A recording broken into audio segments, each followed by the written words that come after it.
Hello guys, তোমরা সবাই কেমন আছো? নিশ্চয়ই ভালো আছো এবং ভালো তো থাকবে। Welcome to my channel Mantu daily ব্লগে। আজকে দোল পূর্ণিমা যেহেতু, তার জন্য তোমাদের সবাইকে জানাই হ্যাপি হোলি।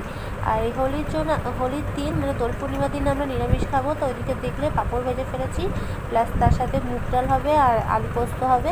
তো এদিকে দিদি বসে বসে আলুগুলো কাটলো আর আমি ওইদিকে পাঁপড়টা ভেজে ডালটা মানে মুগ ডালটা রান্না করব। আর এই যে দিদির ছেলে, দিদির বাড়ি থেকে পিকাচু ওকে নিয়ে এসছে। দিদি আবার ওকে একটু আদর করে একটু আবির লাগিয়ে দিল।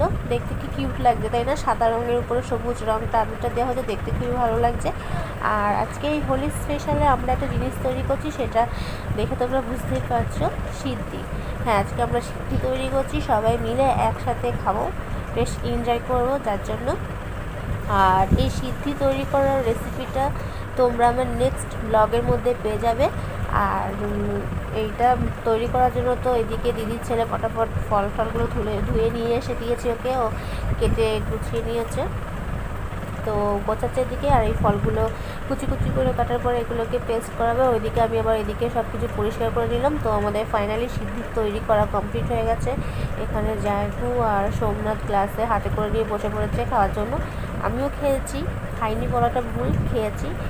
আর রান্না টান্না সব কিছু কমপ্লিট করার পরে যে রং খেলার জন্য সবাই ব্যস্ত হয়ে গেছি। তার সিদ্ধিটা যে খুব যে খারাপ, কারণ এখানে নেশা করার মতন কোনো কিছুই দিইনি যাতে নেশা হয়, শুধু জাস্ট খেয়েছি।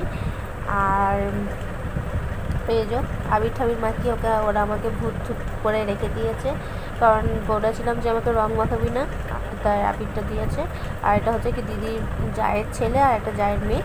আর এটা সোমনাথবাবু সবাইকে রং ঠং মাখিয়ে এখন কাকে মাখাবে লাস্টে অবশেষে তুলসী গাছের ঠাকুরকে একটু দিল। আর এটা হচ্ছে সবিতা বৌদি আর আমার দিদি, এদেরকেও রং ঠং মাখিয়ে একটু ভূত করে দেওয়া হয়েছে।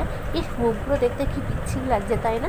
যাই হোক, বছরে একটা দিন, এই দিন তো আমাদের তো খেলতেই হবে। আমার ছেলেও ওই যে চ্যাংদোলা করে তুলে নিয়ে চলে গেল, ও খেলার জন্য খানিক্ষণ খেলছে।